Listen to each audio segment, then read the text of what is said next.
Hello and welcome. जितने भी हमारे शिक्षक साथी हैं जो बीपीएससी ट्री 2.0 का एग्जाम देने वाले हैं, उम्मीद करता हूँ कि सब अच्छे होंगे और स्वस्थ होंगे। साथियों, आप लोग का जो है एग्जाम रोस्टर क्लियरेंस हो चुका है और किसी भी समय जो आप लोग का नोटिफिकेशन जो आ सकता है। ठीक है, बहुत सारे चैनल पे चाहे इस पे चल रहा है कि इस तारीख को आएगा, उस तारीख को होगा। किसी के पास क्लियर जो है जानकारी नहीं है। कभी भी जो आपका नोटिफिकेशन आ सकता है, किसी भी समय आ सकता है।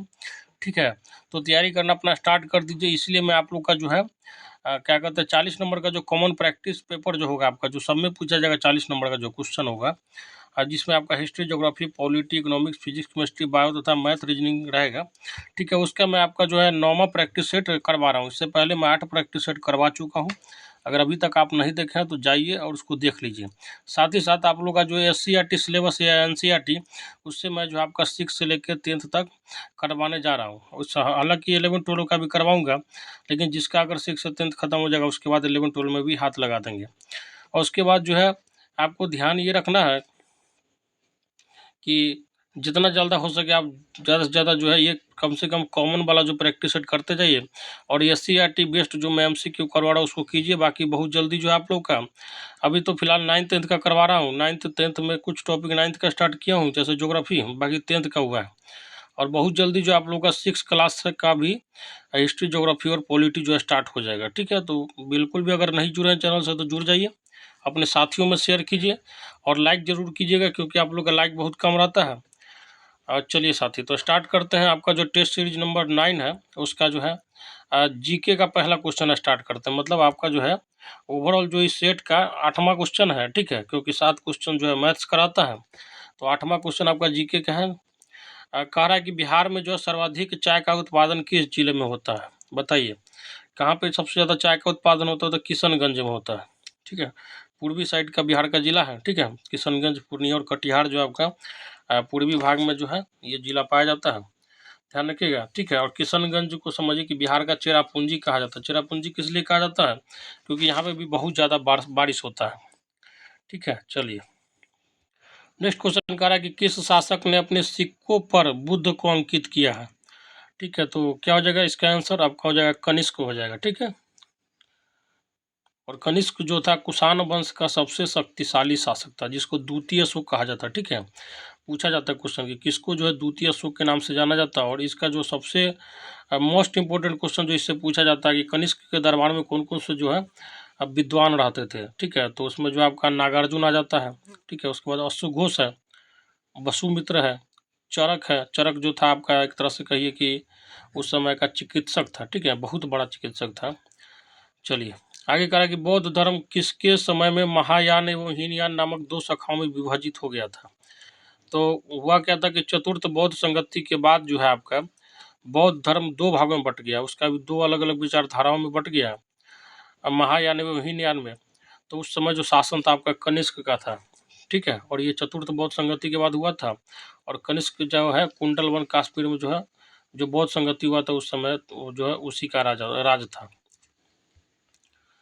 आगे कह रहा है कि बिहार की कौन सी नदी जो है कैमूर के पठार को छोटा नागपुर के पठार से अलग करती है? तो इसका आंसर क्या हो जाएगा? आपका ऑप्शन नंबर डी हो जाएगा, सोन नदी। नेक्स्ट क्वेश्चन कह रहा है कि 15 से 17 फरवरी 2023 तक 12वां जो है विश्व हिंदी सम्मेलन कहाँ आयोजित हुआ था? और ये बहुत इंपॉर्टेंट क्वेश्चन है current affair point of view से। ध्यान रखिए, फिजी, और फिजी की राजधानी कहाँ है? तो सुआ है। और ये भी साथ में ध्यान रख लीजिएगा, जैसे हिंदी दिवस का बात आया तो विश्व में हिंदी दिवस कब मनाया जाता है? तो 10 जनवरी को। आगे कह रहा है कि 44वीं विश्व शतरंज ओलंपियाड 2022 की मेजबानी कौन सा देश किया? तो इसका आंसर क्या हो जाएगा, बताइए। इसका आंसर हो जाएगा आपका ऑप्शन नंबर बी हो जाएगा, भारत। भारत का भी आपका तमिलनाडु जो शहर है उसमें हुआ था। इस बात को विशेष रूप से ध्यान रखिएगा। ठीक है, तमिलनाडु की राजधानी चेन्नई में हुआ था। हालांकि इस पर जो है आपका विजेता टीम उज्बेकिस्तान रहा था। उज्बेकिस्तान जो आपका इसका विजेता टीम रहा था, ध्यान रखिएगा। ठीक है, उज्बेकिस्तान था। ठीक है, चलिए आगे कह रहा है कि खेलो इंडिया जो है यूनिवर्सिटी गेम्स, खेलो इंडिया यूनिवर्सिटी गेम्स जो है 2023 का आयोजन कहाँ हुआ था? बहुत पूछा जाता है, ध्यान रखिए। खेलो इंडिया यूनिवर्सिटी गेम्स, फिर जैसे खेलो इंडिया जैसे एक गेम्स भी होता है, ठीक है, राज्य स्तर पर, तो वही पूछा जाता है। तो खेलो इंडिया यूनिवर्सिटी गेम्स 2023 का जो आयोजन हुआ था, बताइए कहाँ पे हुआ था? तो इसका आंसर हो जाएगा उत्तर प्रदेश में हुआ था। उत्तर प्रदेश के लखनऊ में हुआ था, ठीक है, नोएडा में हुआ था, वाराणसी में हुआ था, गोरखपुर में जो है 3-4 जगह पे हुआ था। आगे कह रहा है कि अल्फा बीटा तथा गामा किरणों का जो है वेगों का सही क्रम क्या है, मतलब वेलोसिटी का पूछ रहा है। तो इसका आंसर क्या हो जाएगा बताइए? सबसे ज़्यादा जो हो जाएगा आपका गामा का हो जाएगा, फिर उसके बाद बीटा का होगा, और लास्ट में जो हो जाएगा आपका अल्फा का हो जाएगा, ठीक है। तो गामा का देखिए, गामा का पेनिट्रेटिंग पावर, उसको क्या कहते हैं, भेदन क्षमता भी गामा का बहुत ज़्यादा अधिक होता है, ठीक है। और अल्फा का जो है आयनन क्षमता होता है बहुत ज़्यादा अधिक, ध्यान रखिएगा। तो जिसका भेदन क्षमता अधिक होगा, स्वाभाविक होगा कि वो क्या हो, और जो है उसका वेलोसिटी और वेग भी ज़्यादा होगा। आगे करा कि किसी वस्तु पर किया गया कार्य जो है निम्न में से किस पर निर्भर नहीं करता है, ठीक है, कार्य जो है। तो आपको पता होना चाहिए कार्य क्या होता है, तो ये होता है एफ डॉट एस होता है, ठीक है। इसको आप ऐसे भी लिख सकते हैं एफ एस कॉस थीटा, जो पढ़े होइएगा वेक्टर ये सब पढ़े होइएगा उसको पता होगा। डॉट को जो है कॉस थीटा में लिखते हैं और क्रॉस को साइन थीटा हुआ करता है, ठीक है। तो आपको देखिए यस कहा है क्या है यहाँ पे, तो विस्थापन है, और एफ क्या है, बल है, और कॉस थीटा क्या है, तो दोनों के बीच का जो है एंगल है, ठीक है। तो आपको पता होना चाहिए क्या कर रहा है, विस्थापन पर डिपेंड करता है, बिल्कुल करता है, ठीक है। बल और विस्थापन के बीच का कोण पे भी कर रहा है, ये कोण है, ठीक है ना, कॉस थीटा उसको कर रहा है, आरोपित बल पे कर रहा है, वस्तु के द्रव्यमान पे कर रहा है, बिल्कुल नहीं कर रहा। तो वस्तु का द्रव्यमान जो हो जाएगा इसका आंसर हो जाएगा। आगे कह रहा है कि जो है निम्नलिखित में से जो है किस अम्ल के एकत्रित होने से मांसपेशियों में थकान होती है। और ये क्वेश्चन जो है आजकल बहुत ज़्यादा ट्रेंडिंग में, इस बात को ध्यान रखिएगा। जैसे लैक्टिक अम्ल जो होता है, जो कि प्रायः दही में पाया जाता है, उसको जब अगर बहुत से ज़्यादा खाइएगा आप, तो आपके शरीर में क्या होगा, एक थकान सा अनुभव होने लगता है, ठीक है। तो ध्यान रखिएगा इसको, क्या हो जाएगा, ऑप्शन नंबर बी हो जाएगा। नेक्स्ट क्वेश्चन कह रहा है कि मेंडल ने जो है मटर पर किए गए अपने प्रयोगों के लिए निम्न में से कौन से लक्षण का चयन नहीं किया था, बताइए। तो ये हो जाएगा आपका ऑप्शन नंबर बी, फूल की स्थिति का। ध्यान रखिएगा, जो है सबसे पहले अगर नहीं दिया रहेगा तो पहले क्या कीजिएगा, क्वेश्चन में नहीं वाला वर्ड को घेर दीजिएगा, क्योंकि ये अक्सर गलती हो जाता है नहीं और सही में, ठीक है। तो नहीं सही में नहीं और सही जो है, जो भी आपको क्लियर वर्ड हो, मेन की वर्ड को हमेशा क्वेश्चन पढ़ते समय घेरिए।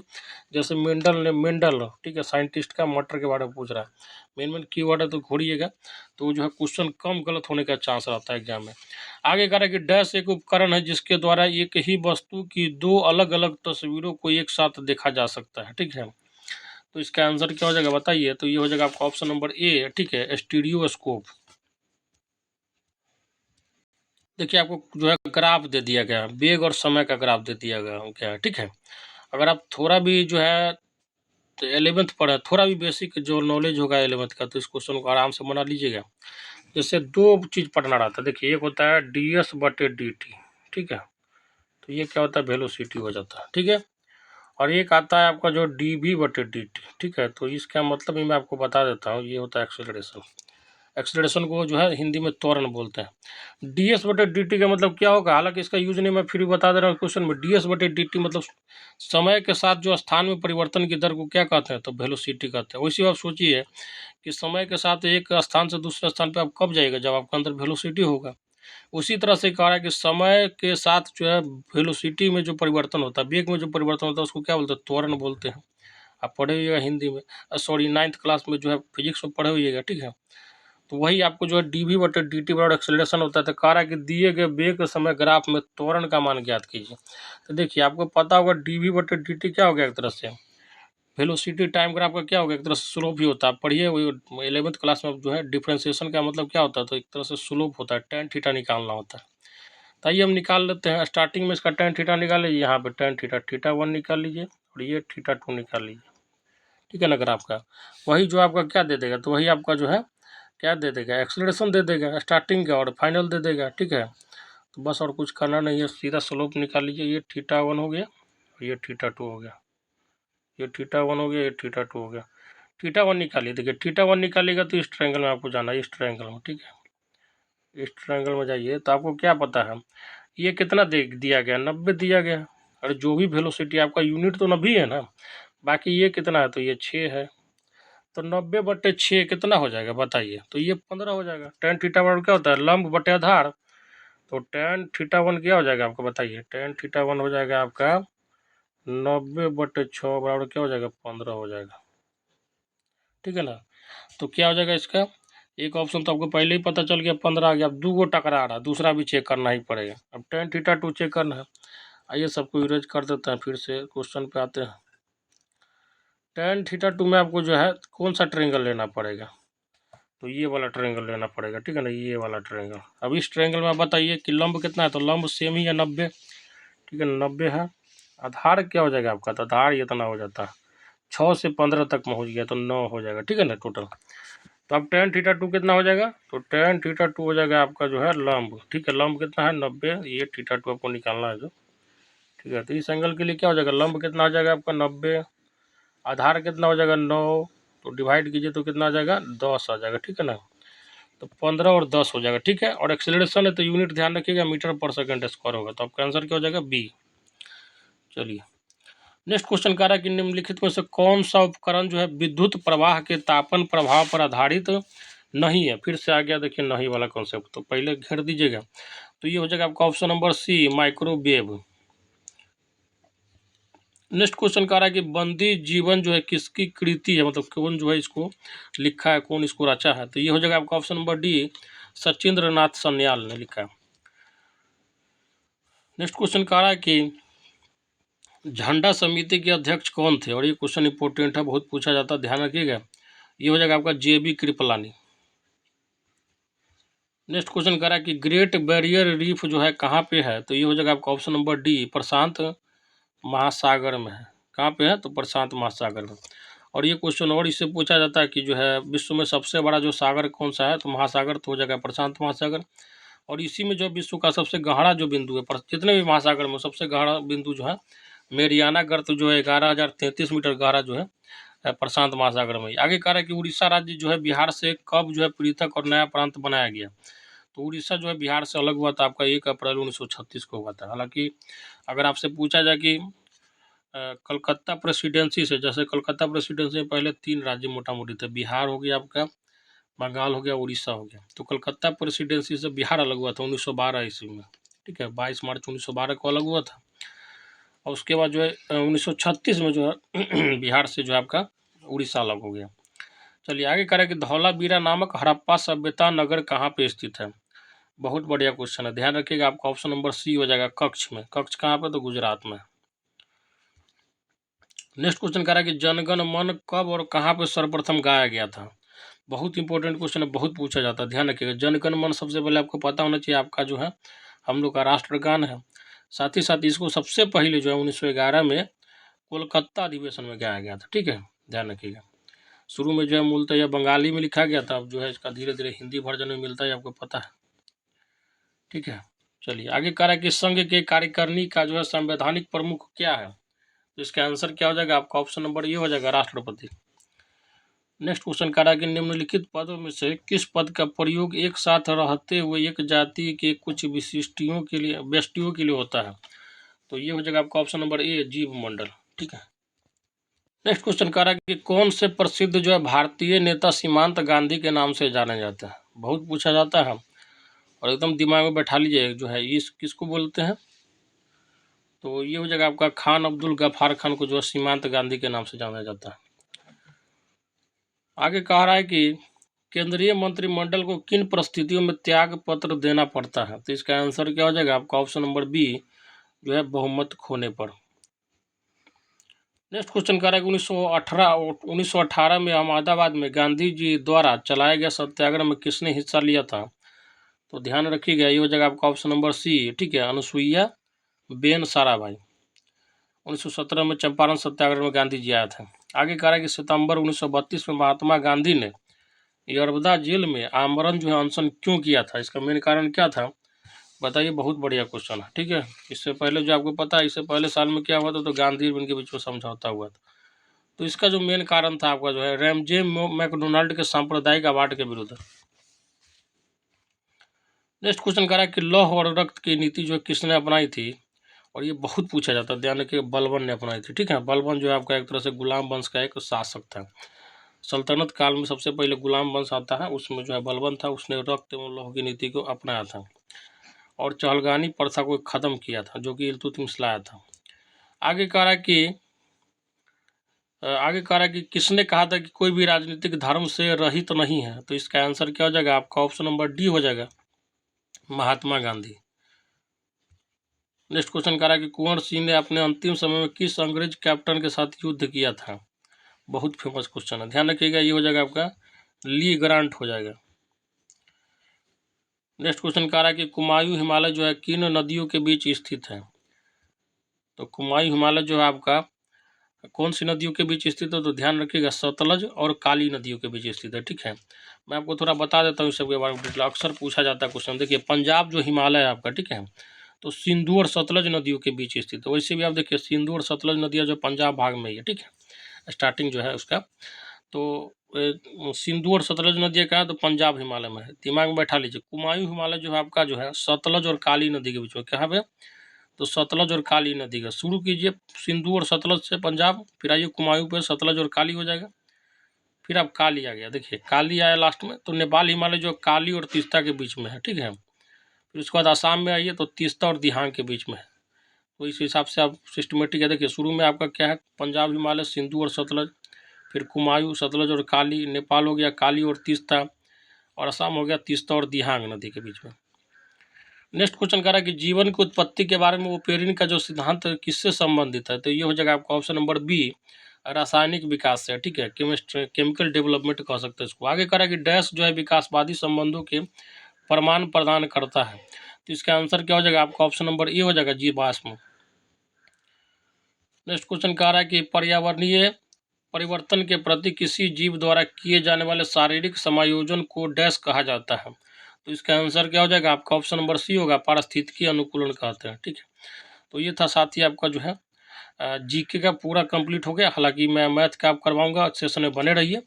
अब जो है आपका 7 क्वेश्चन जो मैथ्स का है, मैं लास्ट में मैथ करवाता हूँ, क्योंकि जो आप लोग पहले ही घबरा नहीं जाए। ठीक है, तो आप लोग बने रहिए सेशन में, आपका जो है मैथ का सेशन जो है स्टार्ट होने वाला है। नेक्स्ट जो आपका जो मैथ का पहला क्वेश्चन कह रहा है कि cos 45 degree upon sec 30 degree plus cosec 30 degree का जो है सरल कर रहे हैं, मतलब मान उसका पूछ रहा है। सिंपल सा क्वेश्चन, कुछ है नहीं, सीधा मान रखिए और उसके बाद जो भी कह रहा है प्रमेयीकरण वगैरह करके आंसर मिला दीजिए। देखिए, cos 45 डिग्री कितना होता है आपको पता होना चाहिए, 1/√2 होता है। ठीक है ना, बटे कीजिए पूरा का। ठीक है, उसके बाद सेक 30 डिग्री आ रहा है, आपको पता होना चाहिए cos 30 डिग्री कितना होता है? √3/2 होता है। तो सेक 30 डिग्री क्या हो जाएगा? 2/√3 हो जाएगा, प्लस कॉसेक 30 डिग्री कितना होता है? तो आपको पता होना चाहिए साइन 30 डिग्री कितना होता है? तो 1/2 होता है। तो उसका क्या होता है? साइन का उल्टा कॉसेक होता है। तो कॉसेक 30 डिग्री कितना हो जाएगा? तो 2 हो जाएगा। ठीक है ना, इसको 2/1 कर लीजिए। बाकी अब कुछ है नहीं, इसको जो है सिंपल आप सॉल्व कीजिएगा, आपका जो आंसर निकल के आ जाएगा। आंसर जो निकल के आएगा 3√2 माइनस √6/8। देखिए, आप जाइएगा आगे, जो है इसमें मैं बता रहा हूँ कहाँ पे आप गलती कीजिएगा। इसके बाद जैसे कीजिएगा, इसको सरल कीजिएगा, तो आपका आंसर नहीं मैच करेगा। तो आपको क्या करना है? प्रमेयीकरण कर देना। ठीक है, प्रमेयीकरण का नियम क्या है? अगर मान के चलिए आपका जो है a + √b जो है आपका हर में आ रहा है, हर का मतलब नीचे आ रहा है, तो आप a - √b से ऊपर गुना कर दीजिए, a - √b से नीचे गुना कर दीजिए। यहीं आपका a + b के जगह पे जो है आपका a - b आएगा, तो a + √b से ऊपर गुना कर दीजिए, और ये + √b से नीचे गुना कर दीजिए। ठीक है, ध्यान रखिए, बीच का साइन चेंज करके कर देना रहता है। चलिए आगे कह रहा है कि देखिए, फिर से आ गया टाइम एंड वर्क का क्वेश्चन। ठीक है, तो टाइम एंड वर्क आपका एकदम एकदम तगड़ा होना चाहिए। ठीक है, ये क्वेश्चन आपके पेपर में छपेगा ही छपेगा, और बड़ा इजी होता है इसका क्वेश्चन बनाना। तो देखिए, कह रहा है कि पी और क्यू जो है एक परियोजना को, कोई परियोजना, कोई काम पे कोई प्रोजेक्ट पे काम करा दोनों मिलकर। ठीक है, जैसे ये मान लीजिए पी हुआ और ये हो गया क्यू। ठीक है, कह रहा है कि पी और क्यू एक परियोजना को क्रमशः 15 दिन में पी खत्म करता है परियोजना को, और क्यू जो है 10 दिन में खत्म कर रहा है। अब यहाँ से बताइए कौन ज़्यादा फास्ट हुआ? क्यू जो है 10 दिन में खत्म कर दे रहा है, इसका मतलब इसका क्षमता ज़्यादा है। चलिए, उसे ही बोल दिया हूँ अंडरस्टैंडिंग के लिए। आगे कह रहा है कि उन्होंने एक साथ काम शुरू किया, एक साथ जब काम शुरू करेगा, तो कह रहा है कि लेकिन 2 दिनों के बाद जो है क्यू जो है छोड़ के चला जा रहा है। ठीक है, धोखेबाज निकल जाता है क्यू, और 2 दिन के बाद कहता है कि भाई हमको इस काम में मज़ा नहीं आ रहा, हम जा रहा है। ठीक है, पूरा का पूरा काम जो है पी पे आ गया, तो पी उस काम को कितने दिन में करेगा? तो देखिए, जब भी ऐसा क्वेश्चन हो तो आपको जो डे दिया रहा है, ठीक है, पी और क्यू कितना दिया है? पी 15 दिन में करता है और क्यू 10 दिन में करता है, तो कुल कार्य पहले निकालिएगा। तो कैसे निकलेगा? तो जो भी आपका डेट दिया गया जितना जितना दिन में करता है उसका पहले एलसीएम निकाल लीजिए, ठीक है। लघुत्तम समवर्तक निकालिएगा तो कितना आ जाएगा, 150 आ जाएगा, ठीक है। अब 150 आ गया, कुल कार्य कितना आ गया, कुल कार्य जो हो गया आपका हो गया कितना हो गया, तो कुल कार्य जो है आपका सॉरी ये 150 नहीं, इसका सिंपल फॉर्म में निकाल लीजिए, 150 भी हो जाएगा, वो तो बड़ा ना हो जाएगा, आप पहला उतना लेन देन करने जाएगा 30 हो जाएगा, ठीक है। ये क्या हो गया आपका कुल कार्य कितना हो गया, कुल कार्य जो है 30 करना है, ठीक है। चलिए अब कुल कार्य 30 करना है, 15 दिन में करता है, 20 का मतलब इसका क्षमता कितना है, तो 2 है एक दिन का, ठीक है। उसके बाद क्यू अगर जो है 30 कार्य को करने में जो है 10 दिन लगाता है, इसका मतलब इसका क्षमता कितना है, 3 है, एक दिन में कितना है, तो 3 भाग काम करता है। अब देखिए कह रहा है कि क्वेश्चन क्या कर रहा है, देखिए कह रहा है कि लेकिन 2 दिन के बाद जो क्यू को छोड़ना पड़ गया, 2 दिन के बाद क्यू छोड़ना पड़ गया, इसका मतलब 2 दिन तक तो कम से कम साथ किया ना पी और क्यू, तो 2 दिन तक साथ किया, तो देखिए 2 दिन में जो साथ किया उसमें टोटल कितना कार्य किया है, तो पी कितना किया है, 2 कार्य, क्यू कितना किया, 3 कार्य, तो टोटल मिला के कितना कार्य, एक दिन का 5 कार्य, ठीक है ना, एक दिन का कितना है 5 कार्य, तो 2 दिन का कुल कार्य कितना हो जाएगा, 10 हो जाएगा, ठीक है। करना कितना टोटल कार्य, 30 कार्य करना है, 10 कार्य जो दोनों मिलकर कर लिया, तो बचा कितना, तो बचा कार्य कितना हो जाएगा, 30 माइनस 10 मतलब 20 कार्य हो गया। अब 20 कार्य जो करना है किसको करना है, केवल तो पी को अकेले करना, देखिए घेर दिया ताकि दिखे आपको काट कूट होने के बाद में। तब पी का क्षमता कितना है, तो 2 है, तो 20 कार्य इसको करना है, 2 क्षमता है तो कितना हो जाएगा, 10 हो जाएगा, ठीक है, ठीक है ना। तो 10 दिन लगेगा, उसके बाद जो है क्यू को छोड़ने के बाद जो इसको पूरा कंप्लीट करने में, तो इसका आंसर क्या हो जाएगा आपका, ऑप्शन नंबर बी हो जाएगा। चलिए नेक्स्ट क्वेश्चन कह रहा है कि देखिए क्वेश्चन नंबर 3 जो है बहुत बढ़िया क्वेश्चन है, हालांकि थोड़ा आपका इसमें कॉन्सेप्ट क्लियर होना चाहिए तभी आप इस क्वेश्चन को बना पाइएगा। देखिए कह रहा है कि 9 अंकों वाली संख्या है, 9 अंक का संख्या दे दिया गया है, कह रहा है कि 72 से जो है विभाज्य है, मतलब 72 से उसको भाग दीजिएगा तो कट जा रहा है, तो कह रहा है कि 3x + 2y का मान ज्ञात कीजिए, तो x और y का जो है क्या क्या वैल्यू होना चाहिए जिसके कारण जो है 72 से विभाज्य हो जाए। अब जिस x और y के वैल्यू के लिए 72 से जो है इस संख्या में भाग लग जा रहा है उसके कारण जो है इसका वैल्यू निकालना, ठीक है। तो सबसे पहले आपको पता होना चाहिए 72 से विभाज्य होने के लिए आपको 8 और 9 से विभाज्य होना पड़ेगा, ठीक है। अब क्यों कह रहे हैं, कहिएगा कि क्यों कह रहे हैं ऐसा, क्योंकि 72 से विभाज्य होने के लिए देखिए आपका 8 और 9 जो दोनों को गिना कीजिएगा तो 72 से विभाज्य हो जाता है, ठीक है। तो जैसे आपको 6 से विभाज्यता का नियम जो है पहले किस तरीके से चेक करते, तो पहले देख लेते हैं कि 3 से विभाज्य हो रहा है कि नहीं और 2 से हो रहा है कि नहीं, दोनों से चेक कर लेते हैं। उसी तरह से 72 से विभाज्य होना है तो 9 से विभाज्य हो रहा है कि नहीं और 8 से विभाज्य हो रहा है कि नहीं वो चेक कर लीजिए, इसका मतलब है कि 72 से वो भी कट जाएगा। तो सबसे पहले चेक करते हैं 8 से विभाज्य होने का, 8 से विभाज्य होने का नियम क्या है, देखिए आप पढ़े होइएगा कि 8 से विभाज्यता का नियम क्या है कि लास्ट का जो 3 गो अंक है लास्ट का, ठीक है ध्यान रखिएगा, लास्ट का 3 गो अंक जो है आपका किससे है, तो 8 से भाग लगना चाहिए। तो लास्ट का 3 अंक क्या 8 7 y, इसको हम 8 से भाग देते हैं। चलिए आइए 8 दाही 80, ठीक है, 7 अगर y आ गया, अब ये बताइए y की जगह पे क्या होना चाहिए कि जो है ये 8 से विभाजित हो जाए, आपके दिमाग में कुछ आ रहा होगा, तो आपकी जगह पे दिमाग में अगर कुछ आ रहा है तो बताइए। तो आपको पता है कि आप 0 रखिएगा तो भी 8 से नहीं होगा, 1 रखिएगा रखिएगा y का वैल्यू 1 रखिए तो भी नहीं हो जाएगा, y का वैल्यू 2 रखिएगा तो 72 होता है जो कि 8 से डिवाइड हो जाएगा, ये 9 मरतब में डिवाइड हो जाएगा, ठीक है ना 72। तो आपको कॉमन सेंस से समझ में आ रहा है क्या कि y का वैल्यू हम 2 रखेंगे तो 8 से विभाजित हो जाएगा। चलिए अब आते हैं 9 से, तो y का वैल्यू तो हम निकाल लिए किसी तरीके से अपना दिमाग लगा हुआ के।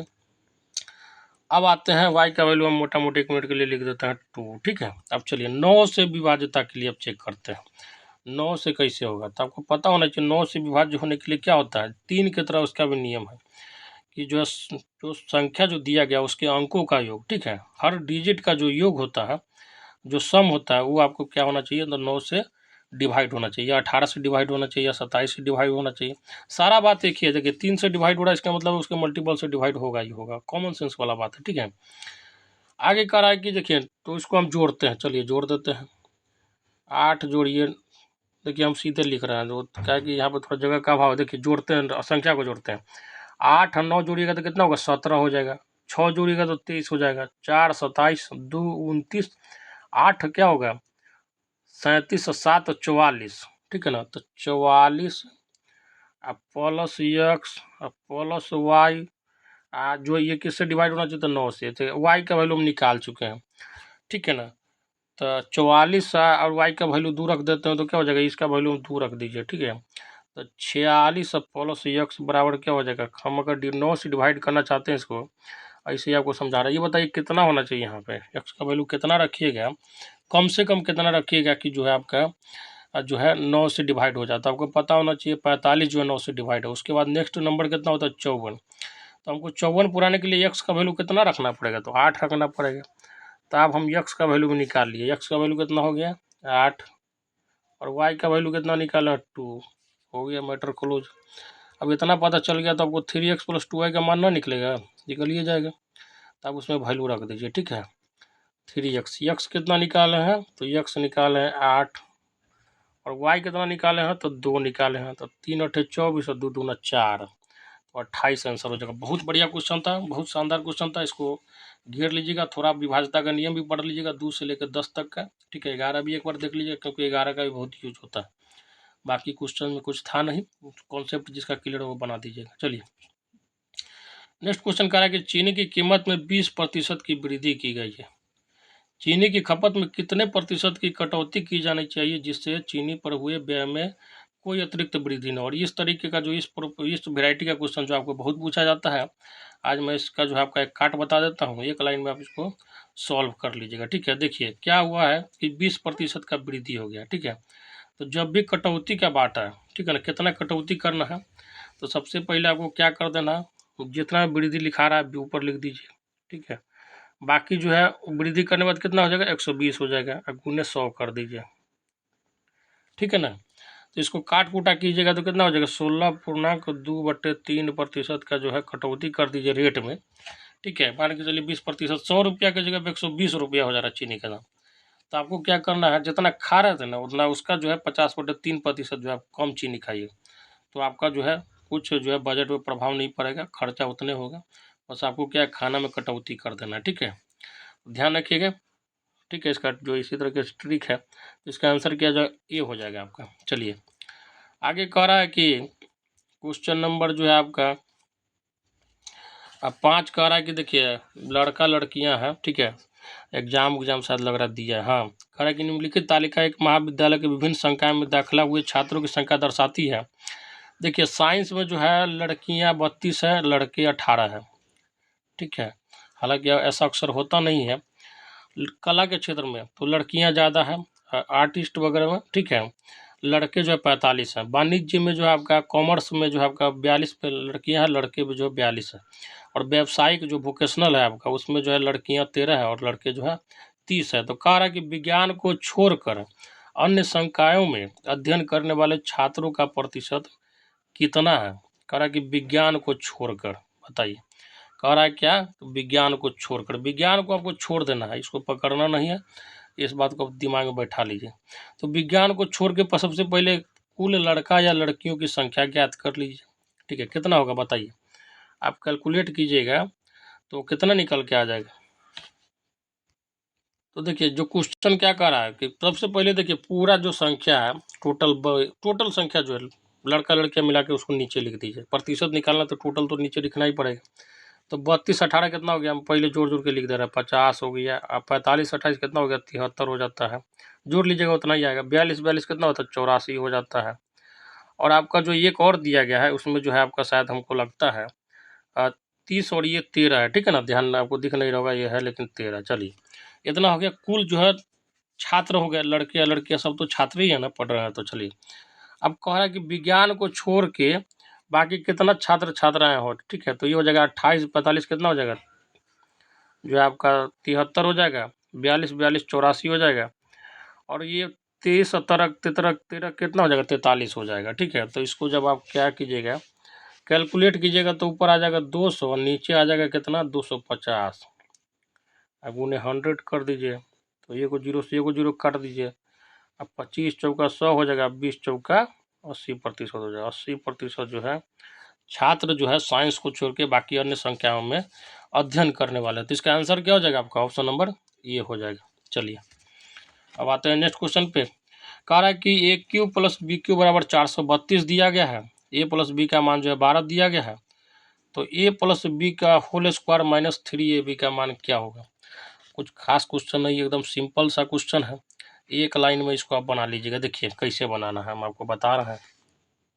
सबसे पहले आपको पता होना चाहिए क्यू प्लस बी क्यू का 2 फार्मूला होता है, उसमें से 1 फार्मूला तो आप धारा तो ध्यान रखिएगा। देखिए ये होता है ए प्लस बी इंटू होता है ए स्क्वायर, ठीक है। और ये क्यू प्लस बी क्यू दिया गया तो बीच में आ जाएगा माइनस ए बी, अब प्लस आ जाएगा बी स्क्वायर, ठीक है ना।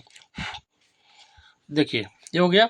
ए प्लस बी का मान आपको दिया गया क्वेश्चन में, तो ये हो जाएगा 12, ठीक है। अब इसको हम थोड़ा बड़ी ब्रैकेट में कर देते ताकि जो आपको देखने में दिक्कत ना हो, ठीक है ना।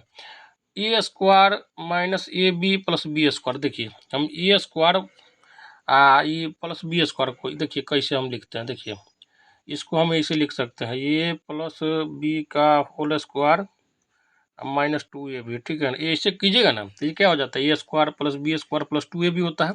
माइनस 2ab कर दिए तो ऑटोमेटिक कट गया, तो ए स्क्वायर प्लस बी स्क्वायर को हम ऐसे सेट कर दिए।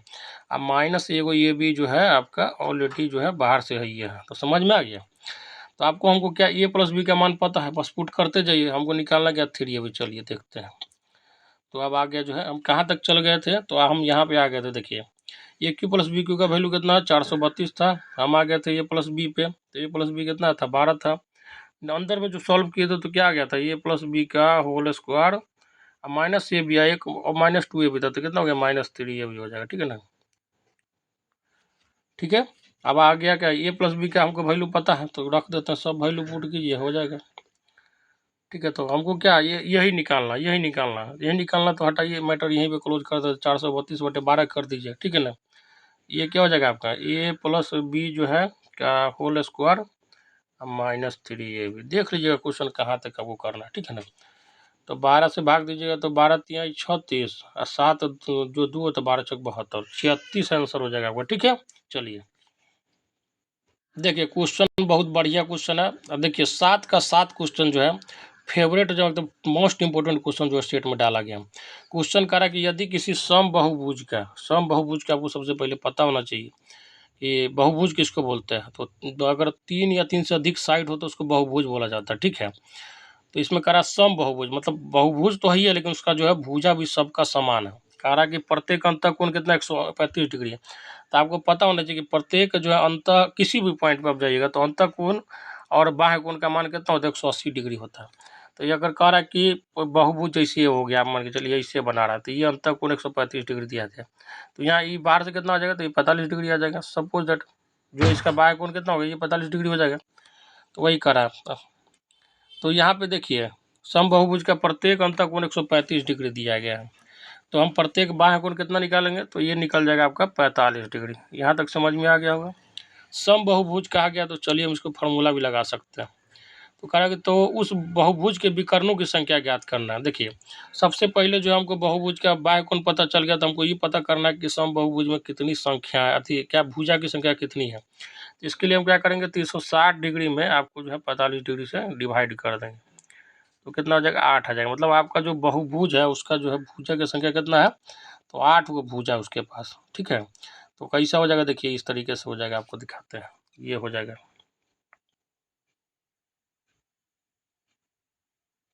इस तरीके का आपका बहुभुज। आप कह रहा है कि उसमें विकर्णों की संख्या ज्ञात करना, तो आपको पता होना चाहिए। छोटा जो है विकर्ण बना के दिखाते हैं। विकर्ण जैसे ही मान के चलिए आपका हो गया पेंटागोन बना रहा है, ठीक है, 5 को भुजा वाला बना रहा है, ठीक है, पंचभुज। इसमें विकर्ण कैसे निकालेगा, कितना, तो ऐसे मिलाते हैं, ऐसे मिलाते हैं, ठीक है ना। इस तरीके से जो होता है आपको उसको क्या बोलते हैं, एक शीर्ष से दूसरे शीर्ष को मिलाना रहता है, तो उतना जो है विकर्ण हो जाता है, ठीक है ना। तो कह रहा है कि अष्टभुज में कितना विकर्ण होगा, तो इसका फॉर्मूला क्या होता है, n into n minus 1/2 minus n होता है। आपको n जो है n का वैल्यू कितना निकाल है, तो n का संख्या कितना था 8 था। देख लीजिए कितना अच्छा क्वेश्चन है, कितना स्टेप। जिनको देखिए मैं आपको समझाने के लिए इतना बता रहा हूँ, अगर आपको आ जाएगा तो ये जो है मुश्किल से 20 सेकंड का क्वेश्चन है, ठीक है। सीधे आप यहाँ से 45 डिग्री निकालिएगा, 360 और 45 से भाग कीजिएगा, 8 आ जाएगा। n इंटू n माइनस 1 कीजिएगा, 8 गुने 7, 8 7 56। देखिए मैं आपको बनाता यहीं उड़ा देता हूँ। 8 7 56, 2 से भाग दीजिए, 28 माइनस 8 20 हो जाएगा। हो गया आंसर खत्म। कितना सेकंड लगा है बोलने में मुश्किल से, तो यही है आपको, ठीक है। नहीं पुट कीजिएगा, आपका n का वैल्यू सब जगह 8 डालिए, तो आप कट कुटा के आपका आंसर क्या आ जाएगा 20 आ जाएगा।